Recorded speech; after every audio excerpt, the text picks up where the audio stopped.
बिस्मिल्लाहिर्रहमानिर्रहीम। मैं आपकी मेज़बान किरण हैदर मदरसा तालीमुल कुरान की तरफ से आज हम जिस अहम तरीन टॉपिक पे गुफ्तगू करेंगे वो मुफ्तलाते नमाज है।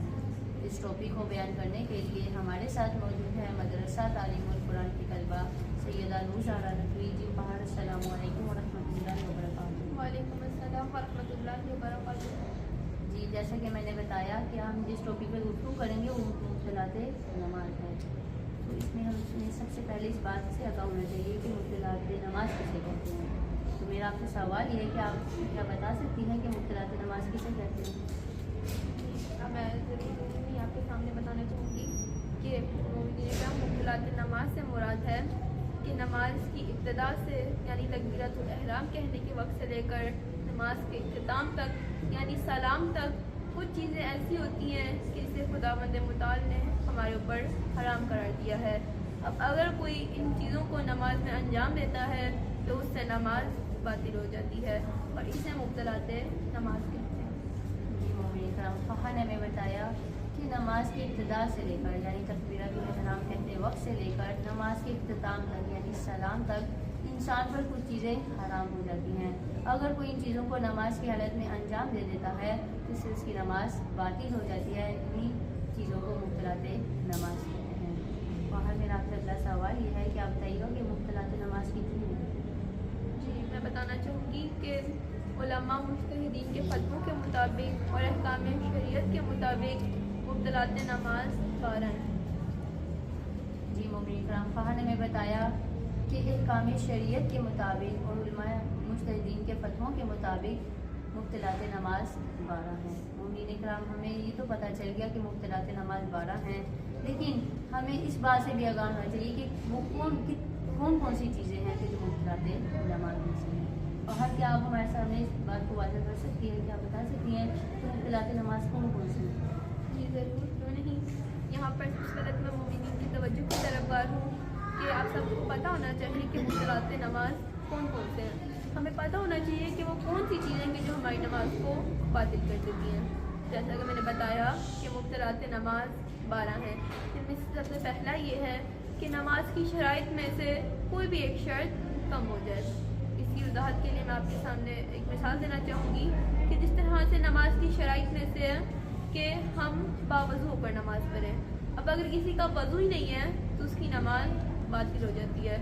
या नमाज की शराइत में से है कि हम किबला रुख होकर नमाज पढ़ें। अब अगर किसी का रुख किबले की तरफ ही नहीं है तो उसकी नमाज बातिल है। इसी तरह से हमारे लिए ज़रूरी ये है कि हम गस्बी जगह पर नमाज ना पढ़ें। हम जिस जगह पर नमाज पढ़ें वो जगह मुबाह हो।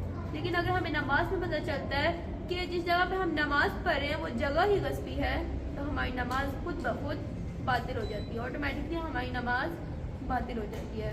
मुफ्तलाते नमाज में सबसे पहली चीज़ ये है कि शराइत नमाज में से कोई भी एक शर्त बाकी ना रहे, यानी कोई भी एक शर्त कम हो जाए तो हमारी नमाज बातिल हो जाती है। और दूसरी चीज़ जो मुफ्तलाते नमाज में से है वो ये है कि नमाज की सूरत ही बाकी ना रहे। मिसाल के तौर पर कोई नमाज में तालियां बजाने लग जाए या चलना फिरना शुरू कर दे या खाना पीना शुरू कर दे, क्योंकि अब नमाज की सूरत ही ख़त्म हो गई है, इसलिए नमाज बातिल हो जाती है। और तीसरी चीज़ मुफ्तलाते नमाज में से है वो ये है कि वो शकूक के जो नमाज को बातिल कर देते हैं हमें नमाज में वो शक पेश आए।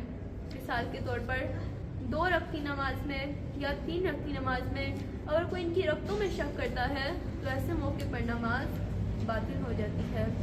और चौथी चीज़ की जो मुफ्तलाते नमाज में से है वो एक रुकन का कम या ज़्यादा होना है। आप सब जानते हैं कि अगर कोई गलती से या जानबूझकर रुकन भूल जाता है या रुकन को ज़्यादा कर देता है तो नमाज बातिल हो जाती है। मिसाल के तौर पर अगर कोई गलती से एक रकत में 2 रुकू कर ले या रुकू ही छोड़ दे तो ऐसे मौके पर नमाज बातिल है। और पांचवी चीज़ की जो मुफ्तलाते नमाज में से है वो ये है कि इंसान नमाज में बातें शुरू कर दे, बोलना शुरू कर दे, इससे हमारी नमाज बातिल हो जाती है। और छठी चीज़ जो मुफ्तलाते नमाज में से है वो नमाज की हालत में खाना पीना है। और 7वीं चीज़ जो मुफ्तलाते नमाज में से है वो ये है कि नमाज में हम हंसना शुरू कर दें। 8वीं चीज़ जो मुफ्तलाते नमाज में से है वो ये है कि हम नमाज की हालत में دنیا کے لیے رونا شروع کر دیں، کیونکہ اگر کوئی خداوند متعال کے لیے روتا ہے، خداوند متعال کے خوف سے روتا ہے، یہ خدا سے مناجات کرتے ہوئے روتا ہے، تو یہ بہترین عمل ہے۔ اور 9ویں چیز کہ جو مبطلات نماز میں سے ہے وہ یہ ہے کہ نماز کی حالت میں انسان کا وضو باطل ہو جائے۔ مثال کے طور پر اگر کسی کو نماز میں نیند آ جاتی ہے تو اس سے ہماری نماز ٹوٹ جاتی ہے، چونکہ ہمارا وضو ٹوٹ جاتا ہے۔ جب وضو باطل ہو جاتا ہے تو نماز بھی آٹومیٹکلی باطل ہو جاتی ہے۔ تو جو 9ویں چیز ہے کہ جس سے ہماری نماز باطل ہوتی ہے وہ یہ ہے کہ نماز میں ہمارا وضو ٹوٹ جائے۔ اور 10ویں چیز جو مبطلات نماز میں سے ہے وہ یہ ہے کہ نماز کی حالت میں ہم الحمد کے بعد آمین کہیں۔ اور 11ویں چیز کی جو مبطلات نماز میں سے ہے وہ یہ ہے کہ ہم نماز میں اپنے ہاتھوں کو باندھ لیں۔ اور 12ویں چیز کہ جو مبطلات نماز میں سے ہے وہ یہ ہے کہ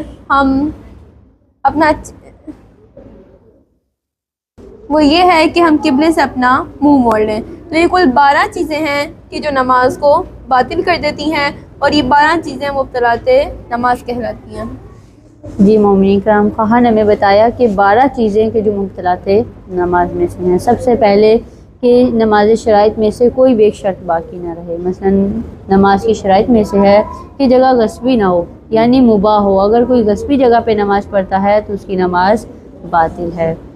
دوسرا کہ نماز کی صورت ہی بگڑ جائے، یعنی اگر کوئی نماز میں تالیاں بجانا شروع کر دے یا کودنا شروع کر دے تو اس سے اس کی نماز باطل ہو جاتی ہے۔ اور تیسرا کہ اگر نماز میں رکن کم یا زیادہ ہو جائے تو اس صورت میں بھی اس کی نماز باطل ہے۔ اور چوتھا کہ اگر وہ شکوک کے جو نماز کو باطل کر دیتے ہیں، اگر نماز کی حالت میں وہ شکوک جو ہے وہ نماز کو باطل کر دیتے ہیں، وہ شک پیدا ہو جائیں تو اس سے بھی انسان کی نماز باطل ہو جاتی ہے۔ پانچواں کہ اگر کوئی نماز میں کچھ کھا پی لے، کچھ کھانے یا پینے سے نماز انسان کی باطل ہو جاتی ہے۔ اگر کوئی انسان نماز کے حالت میں کچھ کھا لیتا ہے تو اس کی نماز باطل ہو جاتی ہے۔ اور چھواں کہ اگر کوئی نماز میں باتیں کرنا شروع کر دے، کسی سے بات کرنا شروع کر دے تو اس سے بھی اس کی نماز باطل ہو جاتی ہے۔ ساتواں کہ اگر کوئی نماز کی حالت میں رونا شروع کر دے، اگر کوئی دنیاوی کاموں کے لیے روئے تو اس کی نماز باطل ہے۔ ہاں اگر کوئی خدا کے خوف سے یا آخرت کے عذاب کے ڈر سے روتا ہے تو یہ بہترین عمل ہے، اس میں کوئی حرج نہیں۔ لیکن اگر کوئی دنیاوی کاموں کے لیے روتا ہے نماز میں تو اس سے اس کی نماز باطل ہو جاتی ہے۔ آٹھواں کہ اگر کوئی نماز کی حالت میں کسی کا وضو یا غسل جو ہے وہ باطل ہو جائے، کسی کا وضو ٹوٹ جائے، مثلا کسی کو گیس خارج ہو جائے یا نیند آ جائے تو اس صورت میں اس کی نماز باطل ہے۔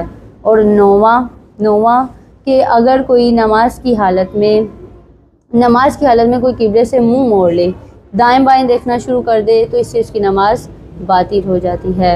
اور 10واں کہ اگر کوئی نماز کی حالت میں